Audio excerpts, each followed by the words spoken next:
The moment she saw him, she knew it had been a mistake to grant Alicia's favor. There he stood on the porch of Fairchild House, with his suitcase in one hand, his portable typewriter in the other, and his tortoiseshell eyeglasses on top of his head, looking a trifle sheepish for obviously having gotten her out of bed. And there she was, Sloan Fairchild, owner and proprietor of the bed and breakfast establishment, standing just inside the arched front door, clutching her robe to her throat with white-knuckled fingers and shifting from one bare foot to the other.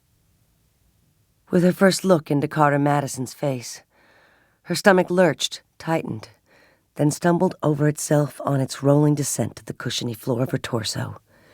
She became acutely aware of her nakedness beneath her nightgown and robe. Between her thighs, an unspeakably shameful yet magnificent tingling was reminding her of her sex. "Sloan? Miss Fairchild?" he asked. Her head bobbed up and down stupidly. "Carter Madison, I got you out of bed, didn't I?" Her tousled hair, her attire, and her bare feet, which he had smiled at, were dead giveaways. "Yes, I'm sorry for—" Her hand began a sweeping gesture down her body, then thought better of it, and clutched again at the collar of her robe. I thought you'd arrive earlier in the day. Come in." She moved aside, opening the thick oak door wider. He dragged his baggage through the passage.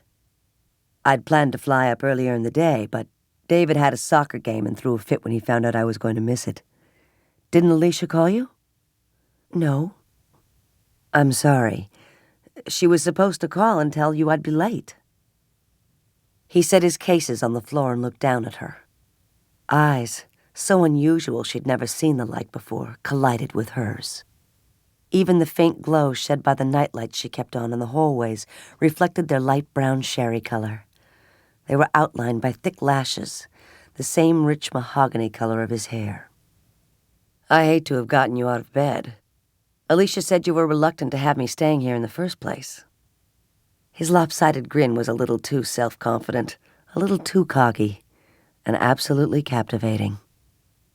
Sloan self-consciously pushed back a wayward strand of hair. "Not you specifically, Mr. Madison," she replied, in a voice she hoped sounded crisply efficient. "Most bed and breakfast houses are managed by couples. Since I'm a single woman, I've restricted my guests to only couples or women traveling together." His eyes assessed her body. "That might not be a bad idea. You have Fairchild House's reputation to think of." "Exactly," she said, drawing the robe even tighter around her. The tour his eyes had taken hadn't gone unnoticed by her body, over which she suddenly seemed to have no control. She had lived comfortably in it for nearly 30 years, and now it had gone haywire and become a stranger to her. "You don't think that policy will cost you business?" She had the grace to smile. "I'm barely breaking even. I need every paying guest I can get." "I'm a paying guest," he said. Somehow the soft affirmation sounded like an intimate prophecy. She pulled herself up into a military posture. "I agreed to let you stay here only because you're my best friend's fiance, and she asked me to house you for a month so you could write the last chapter of your novel before the wedding." "Sleeping Mistress," he said. "Pardon?" "Sleeping Mistress. That's the title of the book." "Oh." "Have you read my books?" "Yes." "Did you like them?" "Parts of them, Which parts?" "Most parts," she said, laughing at his probing curiosity. Her answer pleased him, but his smile became a little too warm, a little too personal for her already reeling senses.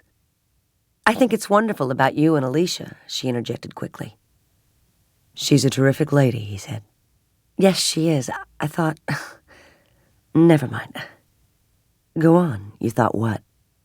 "Well, I thought she'd never recover after Jim got killed. She and the boys took his death so hard. When I talked to her the other day, she sounded very happy. You're responsible. I know you handled most of the legal ramifications for her after his death." "I was in China at the time of the accident. As soon as I could, I came home. Jim Russell had been my best friend for years. It was an honor to look after his widow for him." "To the point of marrying her?" Sloan wanted to ask. But this time she kept silent. She'd already made the mistake of broaching the subject with Alicia. "This marriage means so much to me, Sloan," Alicia had said. "Ever since Jim, well, you know how lonely I've been and what a handful the boys are for me. Carter's been terrific, patient with them and me. But he's about at the end of his rope, too. I think we need a break from each other before we take that final plunge." "Alicia," Sloan had said hesitantly, "do you love Carter?" There had been a noticeable pause before Alicia responded in clipped phrases. "Of course I do. I've always adored Carter. He and Jim were best friends. He wants to take care of the boys and me. He loves us, and we adore him." I know," Sloan had said, impatient with her friend's failure to see the point she was trying to make. "You've told me 100 times how he and Jim grew up together, went to school together, how like brothers they were. But is that reason enough to marry him? He's not Jim, Alicia." "That's cruel, Sloan. I'll never love anyone the way I love Jim, but I love Carter in a different way. Because of what Jason did to you, you're bitter and skeptical about any relationship between a man and a woman. That's why you've locked yourself away in that old house of yours and haven't looked at a man in the 2 years since that jerk jilted you." Since her friend had been painfully correct, Sloan had apologized and let the subject drop. Carter and Alicia seemed to have come to amenable marriage terms. Far be it from her to presume to counsel anyone on matters of the heart.